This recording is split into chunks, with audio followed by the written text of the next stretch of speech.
A few years ago, I went on vacation with some friends, and we went to New York. It was my first time in New York City. It was a really, really good trip. We went to see a play on Broadway, went to a Yankee game, but we enjoyed ourselves. It was a lot of fun. I remember, though, going from South Louisiana, small town in South Louisiana, to going on vacation to a big city like New York.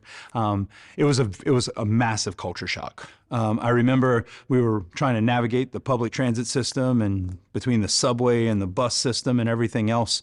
It was just a lot. I remember walking and everybody flying past and people going here and there and every which way. If you stop, you were getting bumped into or run over. So I remember just kind of getting in the flow of traffic and hoping that that group of people was going where I wanted to go. When we got into the downtown area, though, I remember there was a moment where it's awe. It was a feeling of awe as I looked around at the buildings. New Orleans has a couple of tall buildings, but nothing like the skyscrapers of New York. Hundreds of floors and 90 floors and 80 floors tall, and just really, really beautiful and really, really intimidating even. And I remember as I was walking around, I want to say it was Times Square or one of these areas, I just kind of stopped and was looking up. And as I was looking up, somebody bumped into me, and now all of a sudden my awe got turned into anger and frustration, and we started fighting. No, I'm kidding. But it was just a very, very, it was just something that I wanted to kind of sit and just look at the magnificence of these structures, but I couldn't because I was still in the hustle and bustle of the city. In today's first reading, it's a very interesting moment because Jesus is about to ascend to the Father. And as he's about to ascend to the Father, what he sees is that his apostles are still waiting for him to do the thing, right? He's supposed to redeem Israel. He's supposed to be this leader and all these things. And Jesus is basically saying, no, it's your turn. So he ascends to the Father. And as he ascends to the Father, the apostles all are standing there and they're just waiting. And they see this beautiful moment. They see this magnificence that takes place, and Jesus disappears from their sight into heaven. And they just stand there looking up, just waiting, in awe, inspired. But they don't move. In fact, the way the first reading says, it says, when he had said this, as they were looking on, he was lifted up and a cloud took him from their sight. While they were looking intently at the sky, as he was going, suddenly two men dressed in white garments stood beside them. And this is what they said, "Men of Galilee, why are you standing there looking at the sky?" I find that this line is so important in the scriptures.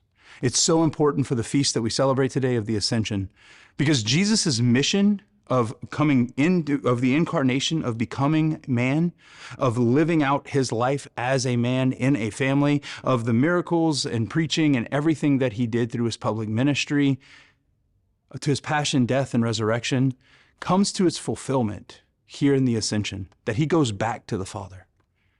And over and over again, he tells his apostles that he's going to send them out, that he's going to equip them with the Holy Spirit, and he's going to send them out, that it's their turn to go and proclaim the gospel. It's their turn to go and heal. It's their turn, right, to live out and do everything we read in the Acts of the Apostles that we've been reading over these last few weeks during this Easter season. And yet, when the moment to go comes up, the apostles balk. The apostles freeze, and they would rather just kind of be looking up, staring at the sky, wondering, when is it, Jesus, that you're going to do the work? When in reality, it's the apostles' turn. I think for us as Christians, sometimes we look and we can wait for someone else to do the work. We can wait for someone else to proclaim the gospel. We can wait for someone else to share their faith. We can wait for someone else to come out with the right resource or the right whatever, right? To preach the gospel in all these different areas of life. But it's our call. Do we find ourselves frozen, looking at Jesus, just waiting, looking up? Or do we see ourselves as part of the mission? Do we see ourselves as being sent out? and being equipped by the gifts of the Holy Spirit by virtue of our baptism, our confirmation, and the Eucharist that we celebrate every time we come to Mass? Or are we just looking up and waiting? This is a stagnant faith. It's not very vibrant. It's kind of comfortable. We're not made for comfort, as Pope Benedict said. We're made for greatness. And the greatness of going out and proclaiming the gospel, preaching the gospel, and being the Christians that we have been baptized to be, that we have been confirmed to be, we put to use the gift that we have been given. May today, in this Ascension, on this Feast of the Ascension, may we be the missionaries that God is calling us to be, that we don't find ourselves just looking up at the sky and waiting, but that we go out and we proclaim and preach the gospel.